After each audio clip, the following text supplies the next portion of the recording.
मरकुस रचित सुसमाचार चौथा अध्याय 35 से 41 पद पर आज हम अध्ययन करेंगे। उस दिन जब सांझ हुई तो उसने चेलों से कहा, आओ हम पार चलें। और वो भीड़ को छोड़कर जैसा वो था उसे वैसा ही उसे नाव पर साथ ले चले, और उसके साथ और भी नावें थीं। तब बड़ी आंधी आई और लहरें नाव पर यहां तक लगीं कि वे पानी से भरी जाती थीं, पर वो आप पिछले भाग में गद्दी पर सो रहा था। आज हम इस बात के ऊपर ध्यान अपना केंद्रित करेंगे कि वो क्या राज है कि यीशु मसीह पिछले भाग में सो रहा है। और हम इस राज को चेलों के जीवन से समझेंगे, क्योंकि परमेश्वर का वचन ये कहता है कि इस्राएल का परमेश्वर न कभी सोता है और न ऊँघता है। वही परमेश्वर पुत्र है जो मनुष्य के रूप में इस संसार के अंदर रहा, और जब वो संसार के अंदर एक मनुष्य के रूप में रहा है तो हम ये जानेंगे कि चेलों के साथ उसका जीवन किस तरीके से व्यतीत हुआ है। क्योंकि बार बार यीशु मसीह ने अपने चेलों से कहा है, जागते रहो, जागते रहो, ताकि तुम परीक्षा में ना पड़ो। तो जागना जो है वो यीशु मसीह की टीचिंग का एक महत्वपूर्ण हिस्सा है। लेकिन यहां हम देखते हैं कि यीशु मसीह सो रहे हैं और यीशु मसीह चेलों के साथ सो रहे हैं। इस घटना में हम इस भेद को समझने की कोशिश करते हैं। और यहां लिखा है, उसी दिन जब सांझ हुई तो उसने चेलों से कहा, आओ हम पार चलें। यीशु मसीह की इच्छा है कि वो चेलों के साथ दूसरी तरफ चले जाएं। और यहां पर लिखा है 36वें पद में, और वो भीड़ को छोड़कर जैसा वो था, यानी यीशु मसीह भीड़ से घिरे हुए थे और उन्होंने इच्छा जाहिर करी कि मैं तुम्हारे साथ दूसरे तरफ जाना चाहता हूं। और लिखा है, चेले जैसा वो था उसे नाव में साथ ले चले। वो ठहरे नहीं। ये चेलों की इच्छा है कि अब वो उस कार्य को करें जो यीशु मसीह ने उनसे कहा है। और जिस कंडीशन में यीशु मसीह थे उसी कंडीशन में उन्होंने अपने साथ नाव पर लिया और फिर वो आगे चलने लगे। और हम यहां पर देखते हैं कि थोड़ा सी आगे बढ़े होंगे, उनके साथ और नावें भी हैं। थोड़ा आगे बढ़े और यहां लिखा है कि बड़ी आंधी आई और लहरें जो है नाव पर यहां तक लगीं कि वो पानी से भरी जाती थीं, और यीशु मसीह गद्दी पर सो रहे हैं। ये वही यीशु मसीह है जो हमेशा उनके साथ रहता है। कई बार लोगों का ये विचार है कि मनुष्य होने के नाते यीशु मसीह थक गए होंगे। यीशु मसीह दिन भर लोगों को चंगाई दे रहे थे, यीशु मसीह प्रचार कर रहे थे, इसलिए यीशु मसीह को नींद आ गई। ये एक स्वाभाविक प्रक्रिया यीशु मसीह के लिए है, ऐसा लोगों का सोचना है। लेकिन मुझे और आपको ये समझना है कि यीशु मसीह क्यों सो गए, क्या बात है, जबकि वो अपने चेलों के साथ हैं। और यही चीज मुझे और आपको प्रभावित करती है कि जब यीशु मसीह हमारे साथ होते हैं तो हमें यीशु मसीह के साथ किस तरीके का व्यवहार करना चाहिए। हम में से हर एक व्यक्ति ये चाहता है कि यीशु मसीह हमारे घर में आए, हमारे साथ बैठें, हमारे साथ भोजन करें, हमारे घर में निवास करें। तो ये आप ये समझ लीजिए कि जब आप यीशु मसीह को अपने घर में निमंत्रण देते हो तो यीशु मसीह खाली आपके घर में भोजन करने नहीं आएंगे, वो यीशु मसीह आपके साथ बैठने नहीं आएंगे, बल्कि यीशु मसीह आपसे बात करना चाहता है। यीशु मसीह आपको सिखाना चाहता है। यीशु मसीह आपको वो भेद बताना चाहता है जो इस संसार के अंदर आपको किन किन तरीके से जीवन व्यतीत करना है, किन समस्याओं का सामना करना है, और उसमें आपको कैसा जीवन और कैसा व्यवहार आपको रखना है। लेकिन यहाँ पर एक चीज हम देख रहे हैं कि यीशु मसीह सो गए हैं।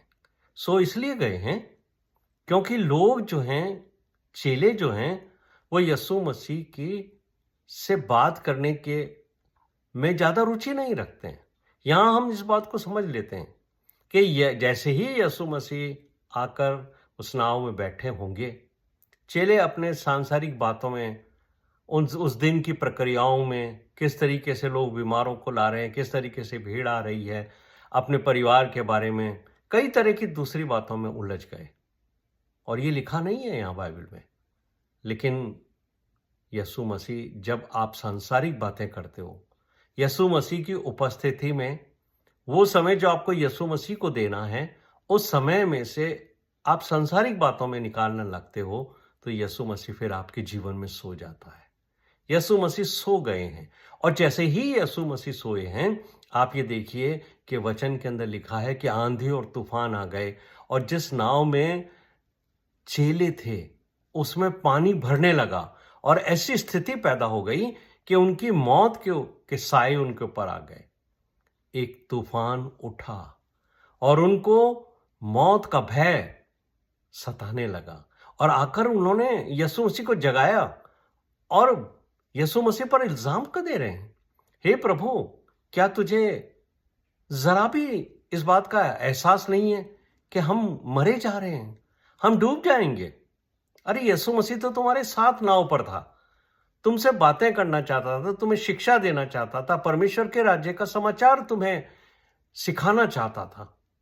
लेकिन जब तुमने रुचि नहीं ली उसकी बातों में, तो वो सो गया है। मेरे प्रिय भाइयों और बहनों, यही है वो शिक्षा जो इस वचन के द्वारा मुझे और आपको मिलती है कि जब हम यीशु मसीह की शिक्षाओं में रुचि नहीं लेते, हम उसके सुसमाचार में रुचि नहीं लेते, हम उस चाहते तो हैं कि यीशु मसीह हमारे साथ रहे, लेकिन हम सो जाते हैं। और जब हम सो जाते हैं, तब ये संसार की सारी समस्याएं, परेशानियां हमारे ऊपर आने लगती हैं, और हमारे ऊपर मौत के साए बढ़ जाते हैं। शैतान हमें चारों तरफ से डरा लेते हैं, और जैसे ही हम यीशु मसीह को पुकारते हैं, यीशु मसीह तुरंत हमारे बीच में आते हैं और हमें संभालते हैं। यहाँ भी यही हुआ है कि उन्होंने यीशु मसीह को जगाया, और यीशु मसीह ने तुरंत उससे कोई बात नहीं करी।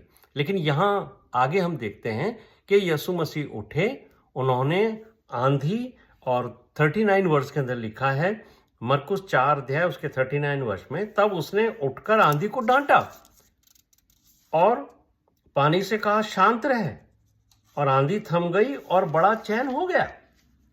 यीशु मसीह परमेश्वर था। जिस समय वो मनुष्य के रूप में संसार में था, तब भी उसके पास वही शक्ति थी जो परमेश्वर की शक्ति है। और परमेश्वर की क्या शक्ति है कि परमेश्वर इस पूरी कायनात को, जिसको उसने बनाया है, उस पर नियंत्रण रखता है।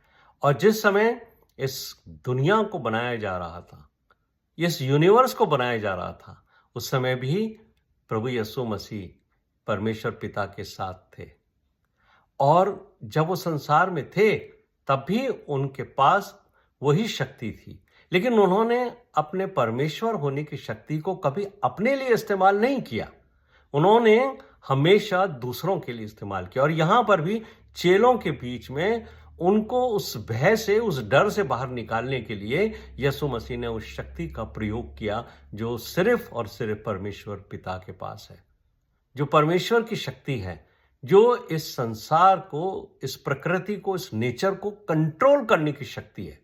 और यहां हम देखते हैं कि जैसे ही यीशु मसीह ने आंधी और तूफान को कंट्रोल किया, सब कुछ शांत हो गया। हमारे जीवन में बहुत समस्याएं आती हैं, बहुत परेशानियां आती हैं, और उसका एक सबसे बड़ा कारण यह हो सकता है कि मैं और आप यीशु मसीह को साथ तो रखना चाहते हैं, लेकिन हम ये नहीं चाहते, ये सुनना नहीं चाहते कि यीशु मसीह अपने वचन से हमसे क्या बात करता है।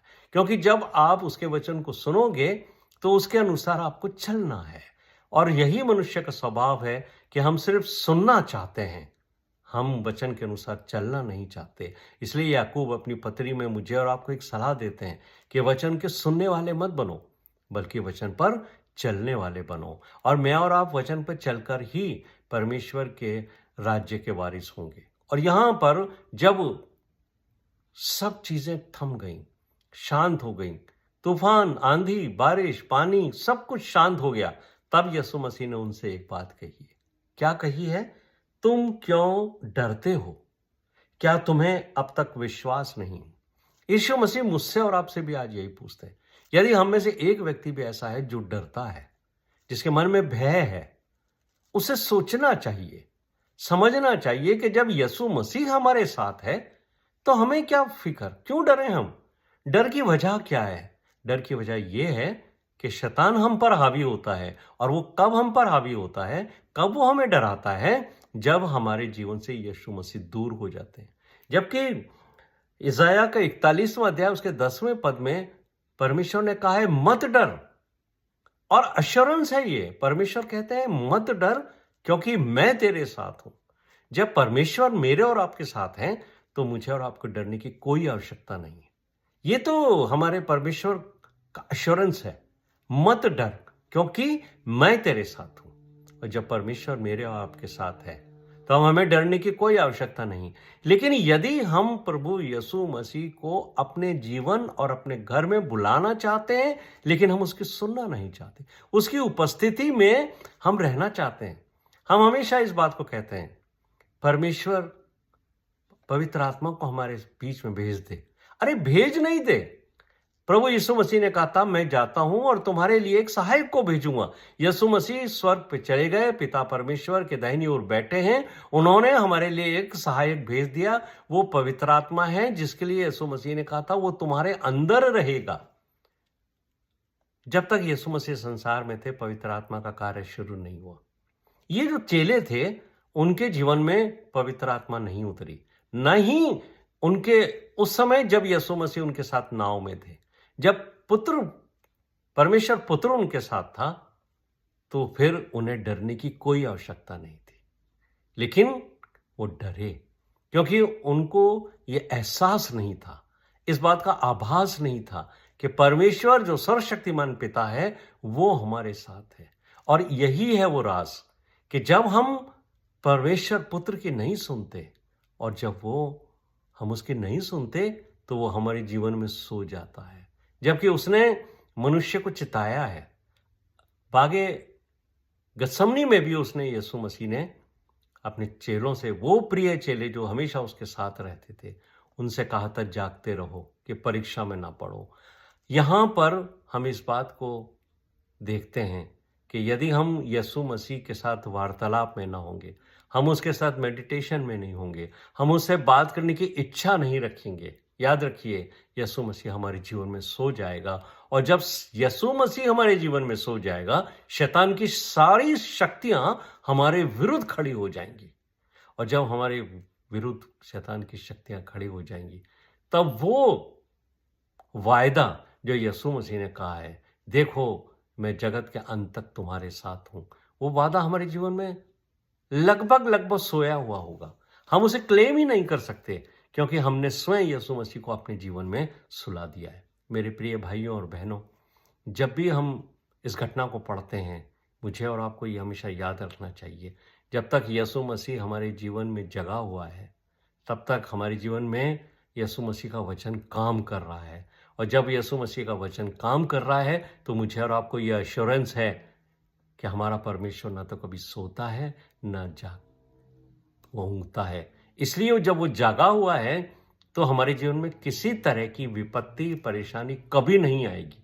और जब विपत्ति और परेशानी हमारे जीवन में नहीं है तो हमें डरने की आवश्यकता ही नहीं। कोई भी शैतानी ताकत आपके विरुद्ध खड़ी नहीं हो सकती यदि यीशु मसीह आपके जीवन में जगा हुआ है। लेकिन जब हम उसकी सुनना नहीं चाहते तो वो हमारे जीवन में सो जाता है। और जब वो सो जाता है तो हम संसार की बातों में लिप्त हो जाते हैं, हम संसार की अभिलाषाओं में लिप्त हो जाते हैं, हम संसार में खो जाते हैं। और जब शैतान हमें देखता है कि इन्होंने यीशु मसीह को अपने जीवन में सुला दिया है और ये संसार में आ गए, और संसार का बादशाह शैतान है, संसार का राजा शैतान है और संसार के ऊपर उसका प्रभुत्व है, इसलिए वो जब हमारे जीवन में यीशु मसीह सो जाता है तो शैतान की आंधियां, तूफान, समस्याएं हमारे जीवन में उठ खड़ी होती हैं और हम डर जाते हैं। फिर हम चिल्लाते हैं, हे प्रभु तूने हमें छोड़ दिया, तू कहाँ है? हमारा प्रभु यीशु मसीह तो हमेशा हमारे साथ रहता है। उसने हर रोज हमसे ये वादा किया है, मत डरो, मत डरो, मैं तुम्हारे साथ हूं। लेकिन हम हैं जो ये बात भूल जाते हैं कि प्रभु यीशु मसीह हमारे साथ है। मेरे प्रिय भाइयों और बहनों, मुझे और आपको हमेशा यीशु मसीह को अपने जीवन में जगा के रखना है। यीशु मसीह हमारे जीवन में सो जाएगा तो फिर हमारा जीवन भी वही होगा कि हम भी प्रभु यीशु मसीह से दूर हो जाएंगे और फिर हम यीशु मसीह पर कहेंगे कि प्रभु तू सो रहा है, जबकि सच्चाई ये है कि हम यीशु मसीह के को छोड़कर संसार में चले गए। प्रभु इस वचन के द्वारा मुझे और आपको आशीष दे। आमीन।